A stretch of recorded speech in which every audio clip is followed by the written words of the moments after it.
Now, here's your host, Christian apologist, Bob Siegel. And this is Bob Siegel. So, you'd like to believe in God, but you wonder, what is the greatest evil listed in the Bible? Well, my friend, all evil, any evil, disqualifies people from the kingdom of God, and all people struggle with evil to some degree. They know this if they're honest. That's why God calls all of us sinners. That's why all people need the forgiveness and atonement of Jesus Christ. But what God seems to especially hate is evil that comes in the name of goodness. Many years ago, Isaiah the prophet said, "Woe to those who call evil good and good evil." Take our President Donald Trump, certainly no saint, certainly an imperfect man in many ways, yet he stands for religious freedom. He stands for bringing back jobs. He stands for the unborn. He stands for protecting our borders, and yet he is rewarded with the most vile accusations. You would think the man was Adolf Hitler himself, and he's actually been compared to Hitler many, many times. Last week, some vindication came Trump's way. A memo from James Comey was uncovered, which shows that Trump did not try to interfere with the Russia investigation. Quite the contrary, he encouraged it. He wanted to know if anyone from his campaign was involved. Those same uncovered memos have Trump responding to Comey's insistence that he, the president, was not even under investigation. And so based on that, Trump encourages Comey to get the word out that he's in the clear. Good news for Donald Trump? Well, not according to Nancy Pelosi, who must spin for the Democrats, even if the concept of truth has become as extinct as the Tyrannosaurus Rex in her mind.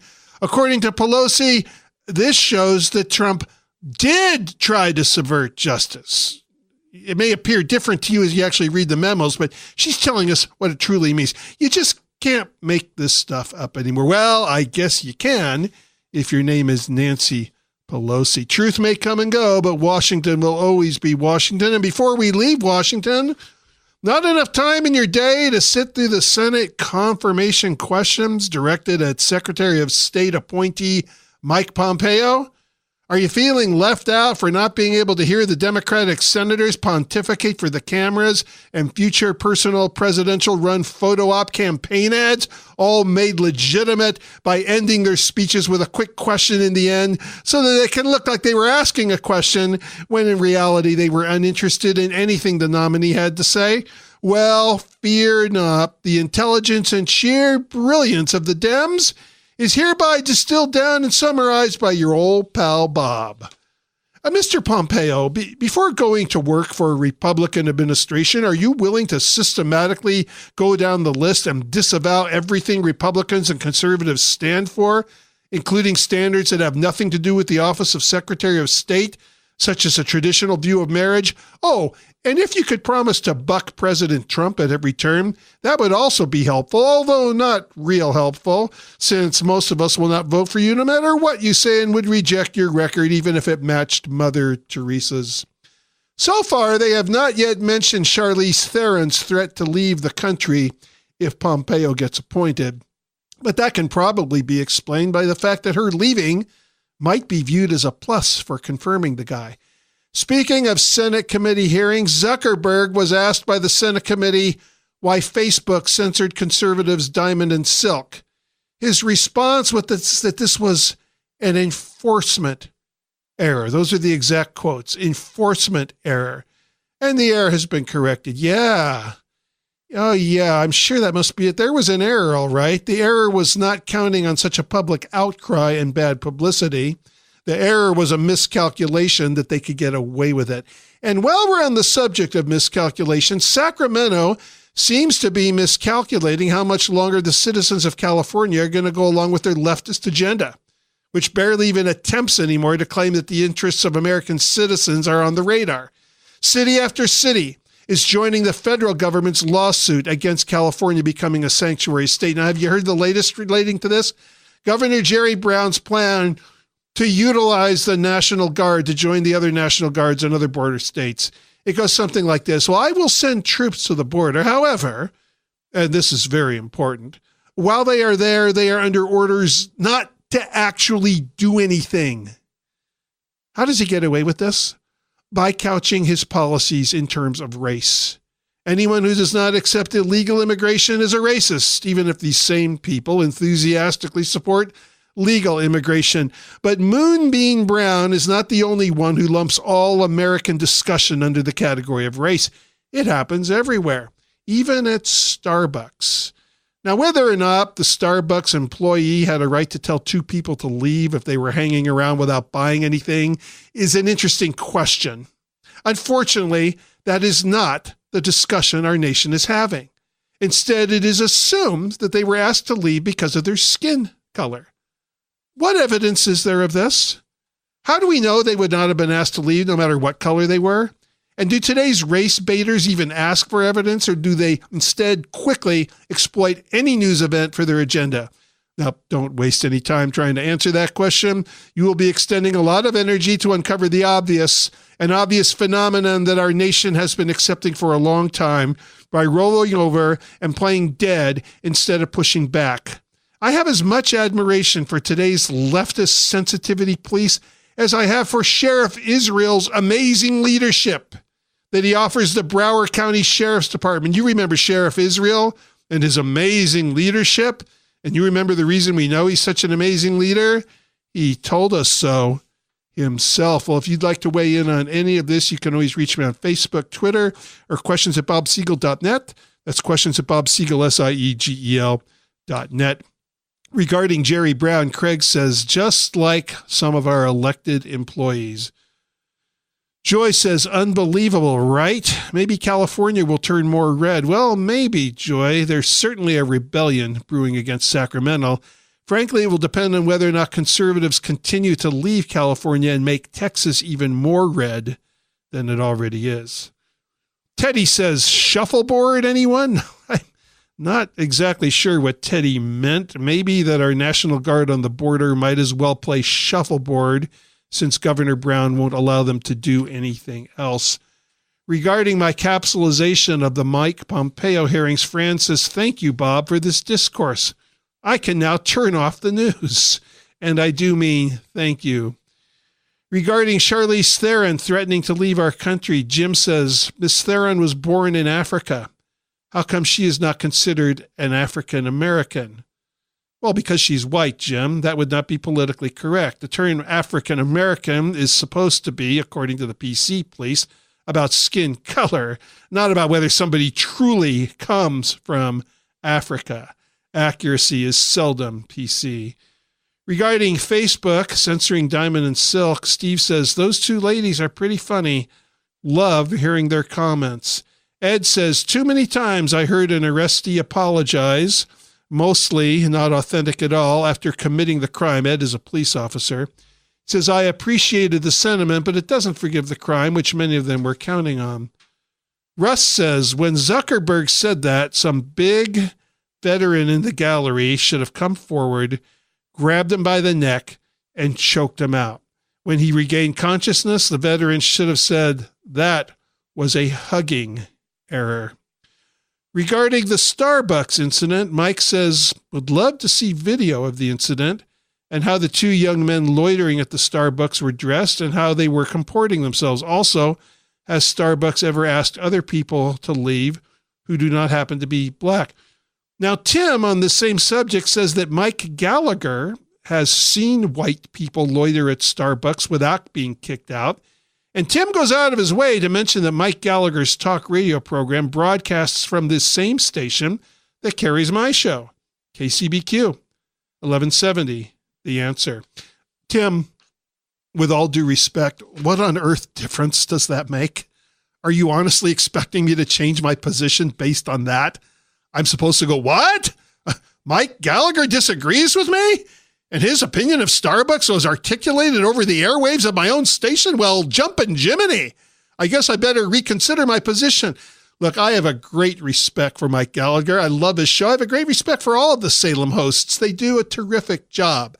They do not drive my opinions. Frankly, I am uninterested in Gallagher's experience at Starbucks. I've had my own experience. I'm at Starbucks literally every day, typing on my laptop. And yes, it is understood there informally that people can stay as long as they want while working. That's part of the environment. But it's also understood that people will purchase something to legitimize their presence. Over the years, I have watched the management confront many customers or alleged customers. I've seen them ask people to quiet down. I've seen them tell people they cannot sleep there, all white people. I was told myself once by a Starbucks employee that they do not want to see anybody hanging there for more than a half hour without buying anything. Now, in that particular case, this was a new worker who did not know me. I pointed out that I was a regular customer who did buy something practically every day, but just had not on this particular day. So they did let it go. But the matter was brought to my attention. And by the way, I am white. It may be that from Starbucks to Starbucks, this has been handled differently. Often those kinds of decisions are subjective judgment calls. But I seriously doubt that race has ever had anything to do with it. Even if somebody wasn't honest to goodness, downright racist, they would have understood that they were working in a very liberal establishment and would have been smart enough to keep their racism to themselves. So nationwide Starbucks sensitivity training, that sounds like utter nonsense to me. Now, these next thoughts are from a listener named Al, some very unusual comments in response to last week's program. Now, last week, I was not in the studio doing a live show. I had a speaking engagement at Skyline Church, so we ran a repeat broadcast of a friendly dialogue with a self-proclaimed atheist. The point I was making in the dialogue was that apart from God, there can be no such thing as right or wrong. If human beings exist by randomness and chance, if human beings exist by accident, then so does our sense of morality. When we call something right or wrong, we must admit that it is nothing but an opinion. As an example, I pointed out that apart from God, we could not call murder wrong, and we could not call racism wrong. Now, while most people would comment on the argument itself, Al pushed back in a way that I have never seen before. He actually challenged the fact that I called racism wrong. Ladies and gentlemen, in all the years I've been in radio, I have never seen a comment like this. I do want to give Al the benefit of the doubt. I don't think he was honestly trying to defend racism. I think he was challenging what people today dub racism. At least I hope that's all he means. But listen for yourself and let me know what you think. Now, he wrote a very long commentary. I'm only going to have a chance to read part of it. We'll get to it when we return to the Bob Siegel Show.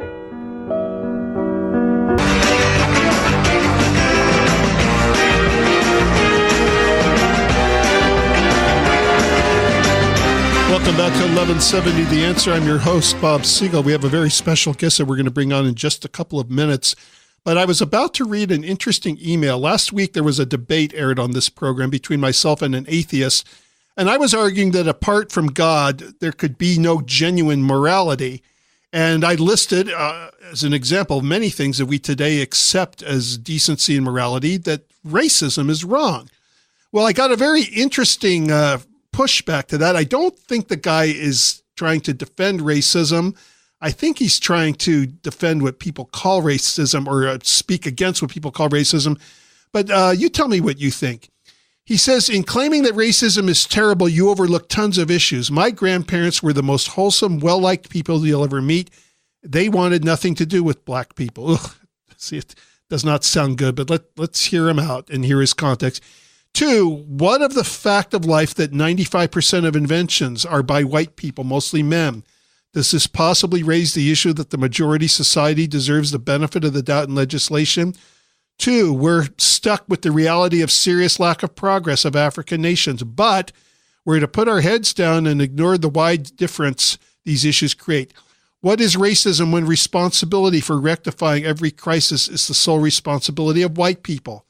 Even at this late date in history, that's the only reason why quote-unquote racism has de facto become the sole responsibility of Anglos. Blacks feel no responsibility to correct their attitudes. When I worked in Detroit government, the blacks would come fishing for donations for every little social situation that occurred while rejecting any request by white workers to contribute to a gift to the wife of a white worker. Another evidence that racism is a one-way street. Only whites need prove they're good people. By the way, after the blacks refused our lawyer's initial request for a $1 donation, I came in behind him and shamed the black secretary into collecting donations for the hospitalized white lady. Dr. Laura tells us that 8 of 10 geniuses are men. Where does this fit in with the equality of sexes? She also qualifies that 2/3 of idiots are men. If you assume that any differences create friction and that the most successful nations agree on a final authority for the truth, how do you account for the obvious fact that the major thrust of the Black Democrat movement are communists? In other words, every single Black, Latin, Asian Democrat politician belonged to DSUSA. What is racism? Then consider that in the 8 years of Obama, I counted 73 Black Democratic legislatures or educators indicted for misappropriation of public funds.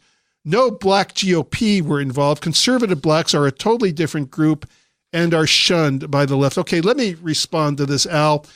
First of all, I'm surprised that in a discussion about God, which used racism only as an example of agreed upon morality, that your takeaway from a conversation like that would be to challenge the idea of condemning racism. But whatever your reason for focusing on this, so be it. Racism is truly and accurately defined as prejudice or antagonism toward a person based upon their race or skin color. Now, reading between the lines and giving you the benefit of the doubt, I do not believe you are a racist. Neither do I think you are defending racism. I think you are instead challenging the left's contemporary redefinition of racism, namely any conservative idea that differs from Marxist positions. You are also blowing the whistle on reverse discrimination and the fact that some human beings are exempted from taking personal responsibility for their own actions based upon their race. You spoke favorably of conservative Blacks, so I do not think you are a racist. Anyway, if we are talking about what race baiters have done to make race relations worse, and if you're challenging modern redefinitions, then I would agree. I said as much earlier in my discourse on Starbucks, but while your examples made some interesting points, the phraseology of your opening is something that may confuse people, and you might want to find a better way to express yourself. Also, some of the things about how there's a higher percentage of smart people that are white, I have to reject that. But I have read enough of your other comments to understand the conservative context with which you speak and to give you the benefit of the doubt. Others will not be so gracious. Al, you started out by saying in claiming that racism is terrible, you overlook tons of issues. That makes it sound like you're about to tell us that racism is not terrible. Well, of course, racism is terrible. Any moral person knows that. You know that. But if I understand correctly, you were not arguing on behalf of racism, but against actions and practices falsely called racism. Okay, we have a very special guest today. Nobody who watches Fox News could possibly be unfamiliar with the commercials for a very popular product called My Pillow. But wonderful as these pillows may be, how you sleep at night is not our concern right now. I do wonder how many of today's Democrats and liberals sleep at nights, but that's another story. Mike Lindell, the creator of My Pillow, has been in the news recently for refusing to boycott Laura Ingraham's television show. Mike Lindell, welcome to our program. Hey, Bob, it's great to be here. It's a pleasure to meet you. Now, why don't you start, before we get into all the contrary, why don't we start by you telling us about your product and how your business became such a success? I hear it's just an unparalleled success. Yeah, I invented it back in 2004, 2005. Actually had a dream from, God gave me this dream. He actually gave me the dream, My Pillow, first, before the actual product. I wrote My Pillow all over the house and the logo, and my daughter came upstairs. She goes, "What are you doing?" And I said, "I'm inventing a pillow. It's going to be called My Pillow." She said, "That's really random, Dad." And went back downstairs. And I spent about a year and a half coming up with it. One of my sons and I would tear different things on the deck every day. And when I invented it, we were turned down everywhere. And I finally, someone said, "Well, Mike, why don't you do a kiosk?" I said, "Well, how do you spell that?" And we did a kiosk, and it was we sold about 80 pillows, borrowed money, we're completely broke. And one of the guys that bought one at the kiosk, he ran a Minneapolis Home and Garden show, and he called me up and asked if I'd like a spot in there. And I went in there, and we sold about 300 pillows. And I said, "Wow, at least I got a place to support my family." And for the next 5 or 6 years till 2011, I made the pillows at night, sold them during the day at these home shows and fairs throughout the country. Now, this is interesting. You mentioned that it came in a dream from God at first. Usually when we think of dreams from God, we think of the nations or missions or salvation. Why do you suppose God gave you a dream about a pillow?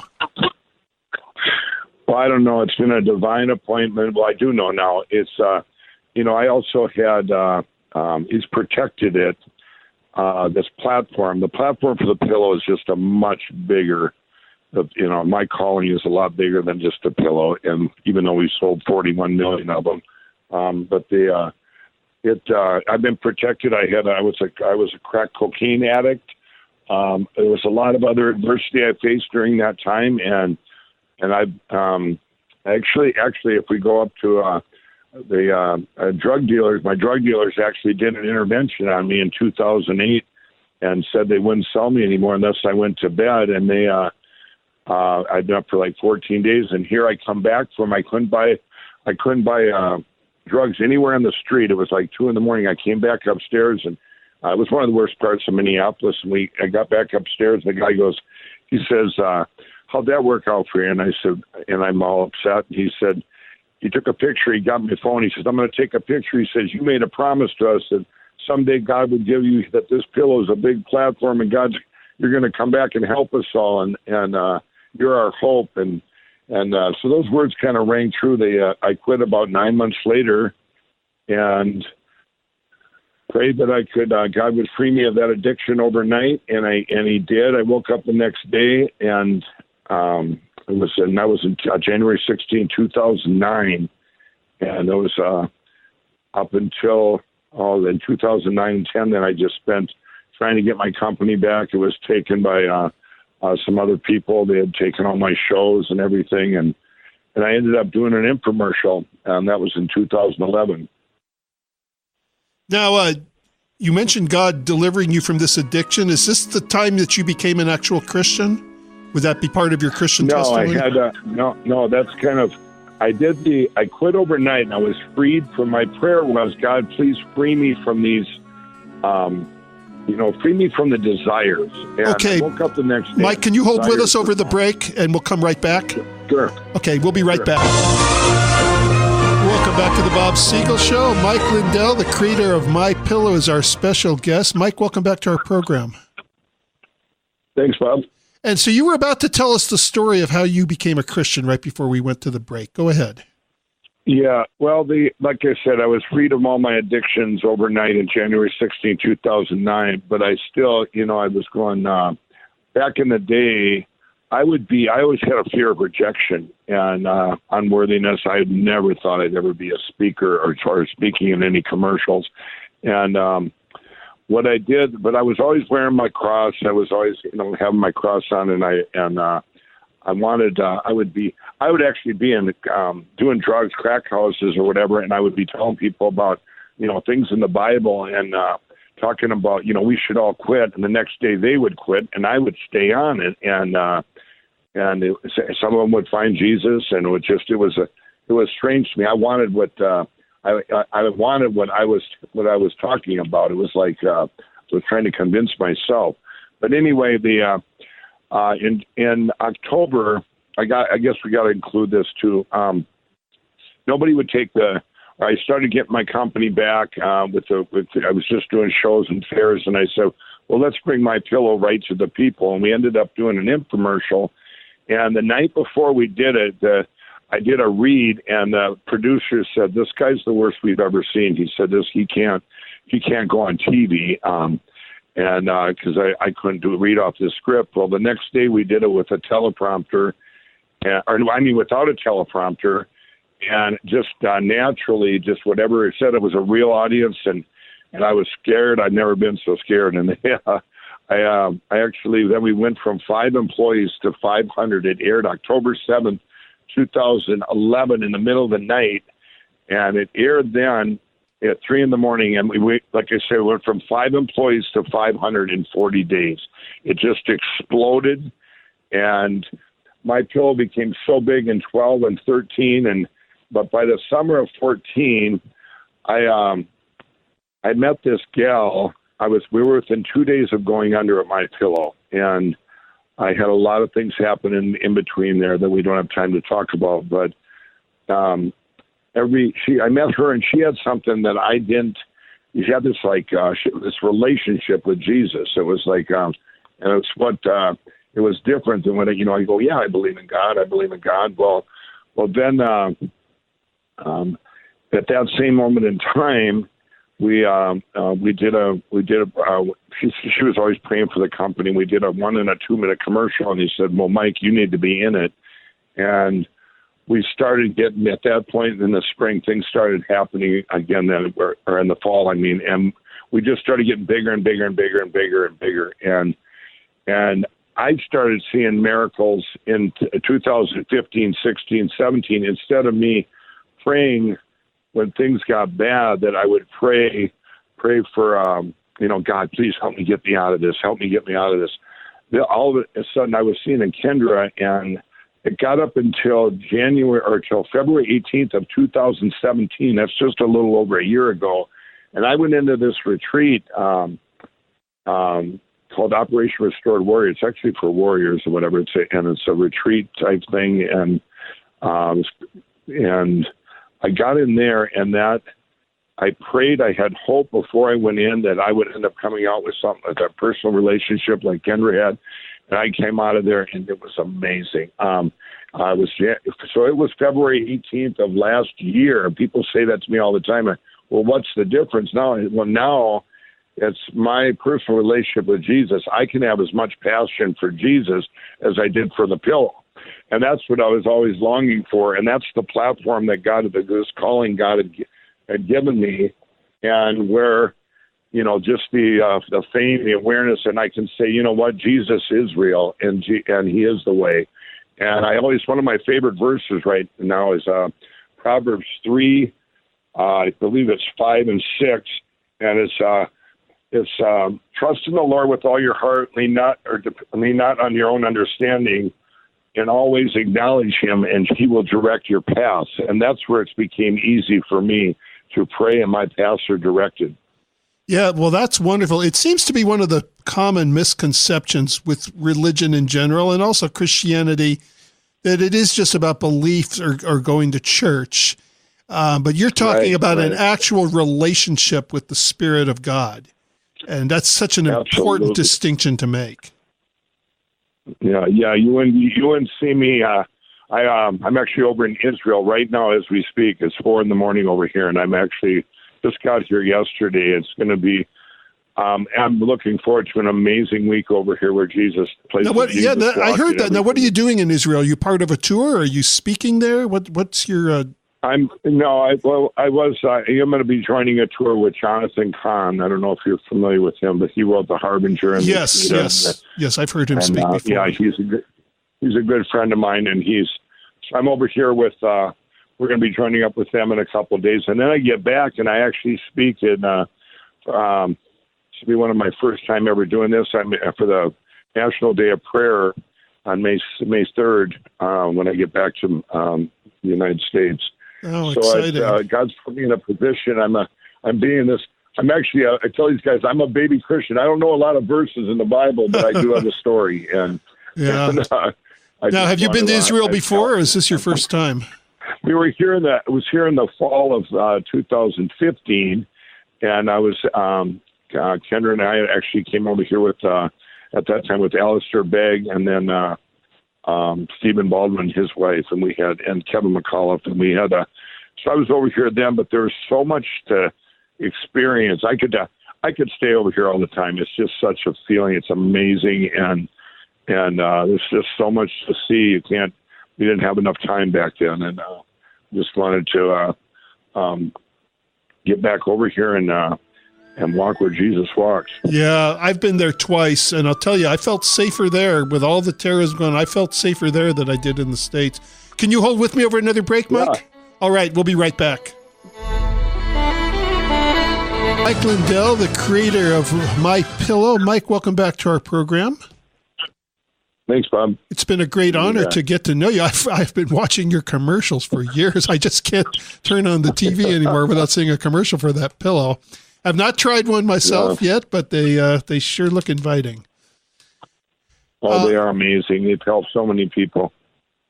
And I guess the idea behind this pillow is that it kind of, I guess for want of better phraseology, the pillow kind of works with you in your various positions. No, you adjust it. You sleep is all about the distance from your head to your bed. I just did finish last month one of the biggest sleep studies done in the U.S. ever, and it's sleep is about wherever you moved my pillow, the patented fill locks into place. So it's about that distance from your, like I say, to fill in, so you're not using your arm or folding pillows.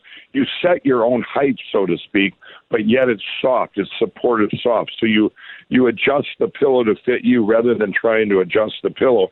So all those other things where you hear, I do all my own manufacturing, 100% made in the USA, and 10-year warranty, and you can wash and dry it, and it stays cool, the 60-day money-back guarantee. Those are all just bonuses. If it didn't work, give you the most amazing sleep ever, none of those other things would matter. Well, I'm going to certainly try one. Now, there's been some controversy recently. A lot of people were boycotting Laura Ingraham's program, which you refused to do, and I understand it really put you in the spotlight. Why don't you tell us about that? Well, the first thing they did, I advertised when you opened the show about Fox, I advertised $1.5 million a week over all channels, every cable channel, just about every broadcast. So we're not exclusive to Fox. And, well, that shows you how much I watch the other news networks then. Yeah, right.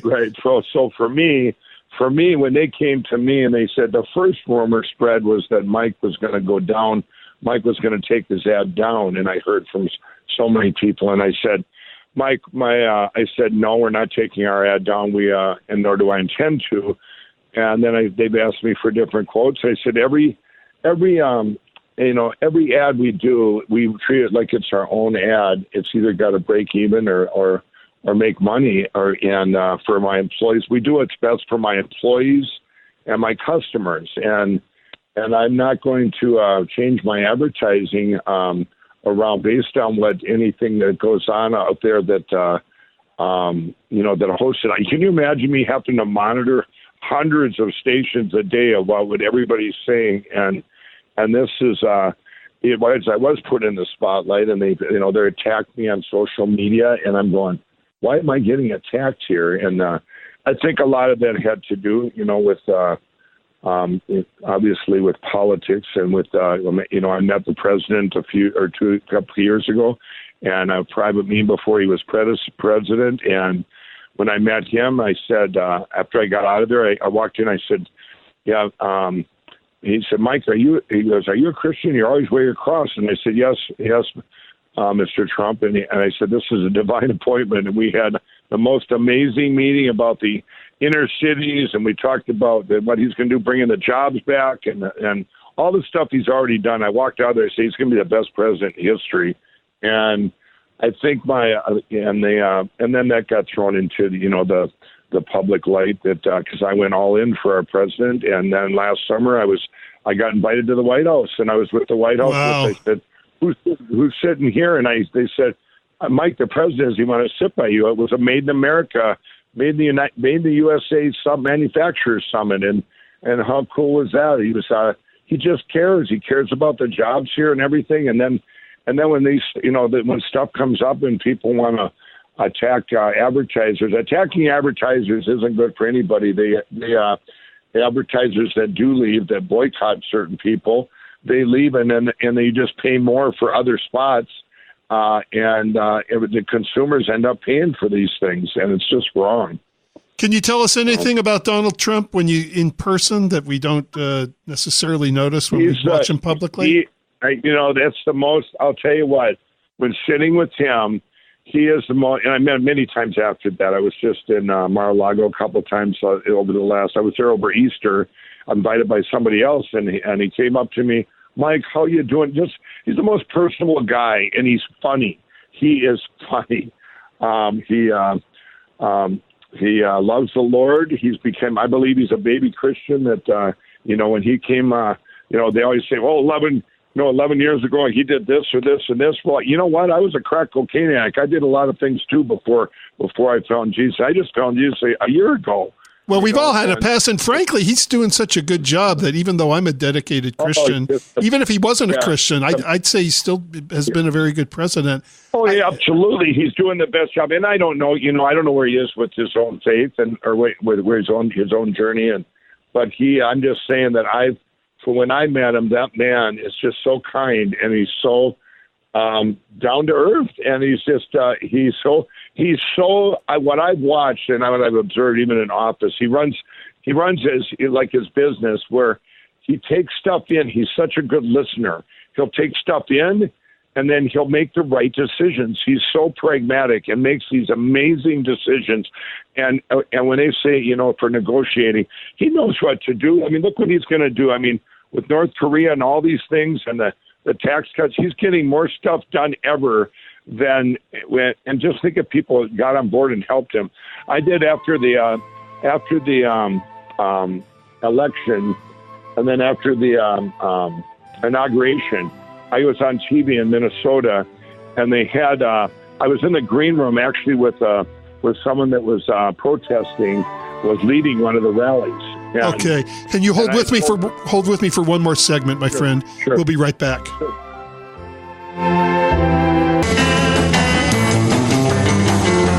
Okay, our guest today, Mike Lindell, the creator of My Pillow. He was telling us some stories about having met President Donald Trump personally. Mr. Lindell, I believe he may go down in history as one of the greatest presidents we've ever had, but a lot of times people that make the most significant imprints on history are very unpopular and come under a lot of criticism while they're actually alive. Right. And then we kind of turn them into saints later with 20/20 hindsight. Right. Well, there's been like I said, after he won after the inauguration, which I was at, I was on CBS in Minnesota, and I was sitting in the green room, and I was with this gal, and I was telling her all about having met the president in the summer of '16, and having telling him what he's like and what he's going to do and how all these things. And I was so I don't go all in for anything unless I do my due diligence and I know what I'm backing. And I had never even been in politics before, nothing like that. We backed anything. I didn't know anything about it. Well, but anyway, I'm telling this lady this, and she kind of got it. I'm telling her all about him, and I had met Ben Carson. He's a friend of mine now, and we're doing all these things, and we're going to do all this stuff for the inner cities, and the president's going to do all this, bringing jobs back. And she got up and left the room. Well, then she went on ahead of me, and here she was one of the leaders of the rallies that had happened at that moment in time against the president. Oh boy! And here I went on TV after her, and she came up to me afterwards. She goes, "Well, now you know who I am." And she said, "I sure hope you're right." And I said, "Well, you know what?" I said, "Why wouldn't you want to give him a chance? He's our president. He was elected as president, and he's got some great things he's going to do. And rather than everybody fight it, if everybody got on board, so much could get done because he's so amazing. And the people that are there, I do a lot of stuff with Ben Carson, and I know a lot of the ones, Kellyanne Conway, all of them inside. They're just so much that the people that I met, and they work hard, and they have great ideas, and it's going to be amazing. Well, we've already seen can you imagine if he didn't have to fight everything every day, how much would be getting done? We'd be going, what? If the Senate would only get rid of that idiotic filibuster rule, we could just get more legislation passed. Right. Absolutely. But there is a lot of good things done. There's so much even that I don't even think the public knows about. And I'm working a lot because of my past with addiction. I have a foundation and a recovery network that I co-founded where the addict can put in their in this app, they can put in their name or their age and what they're addicted to. And all these stories we've collected will pop up of his age group and stuff where they made it through. And they made it to the other side, and they've gotten help, and they're these mentors, and they become mentors within that person. And then there's all these places of help where he can go. And it's just, I bring it back to when I quit, a month before I quit back in the day, that a friend of mine had come back to me. He came and he goes, Mike, what are you doing? He had found Jesus and been clean for 3 years after being, he was my equal. We had both started doing cocaine in 1984 and then crack in the early 2000s. And I said, Dick, I had all these questions that only he could answer. I said, is it boring? And he says, no, man, it's not boring. And he said, but it was just, I couldn't relate it to anyone else. So I used that, premise on this recovery network where people can relate more and give more. It gives more hope when they're in their age group, or maybe, someone in the middle of Detroit, Michigan, this 22-year-old opiate addict might not be able to relate to someone that's in San Diego, California, that's a 40-year-old alcoholic. But if we kind of match them up, and the mentors with the addicts, it gives them hope, and they're going to find out when they get to it, they're going, wow, how did they get help? How did they get help? Well, the answer was Jesus, and that's what they're going to end up finding out. Most of the stories. Oh, this is amazing! Look at how God is using you, and in just such a short time. I think of Walt Disney, where they say his empire, one of the big slogans with Disney was it all began with a mouse. You're going to have to attach a little slogan that says it all began with a pillow. Absolutely. Yeah, that's right. And the pillow keeps getting bigger. The pillow keeps 41 getting million bigger. No. Now, getting back to Laura Ingraham, just for anybody in our audience that wasn't sure, what was her lawsuit actually about? Was that about her taking a stand on behalf of the NRA? Was that the controversy? With Laura Ingraham, you know what? I really don't know. I don't know and this is the truth. I don't know what was all said. I don't follow all that stuff. All I know is advertising. I've been so busy. She had said something I guess a lot of people didn't like, and then apologized for it. And I think it just keeps getting brought up to the public. And I'm busier now. I'm 30% busier on my pillow than I was before this. So well, there had to have been. Obviously, she didn't lose all of her advertisers. Why were you singled out as opposed to any of her other advertisers? Well, I think because I'm the biggest advertiser in the country. Like I say, I advertise on every station. I advertise on every station just about cable.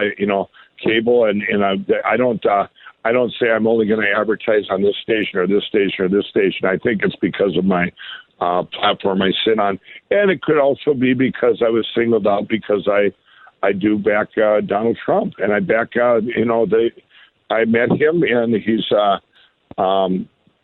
there's no better president we could have right now. And I put all my credibility towards him. And I think that might have had something to do with why I was singled out. I don't know. But I absolutely was. And I have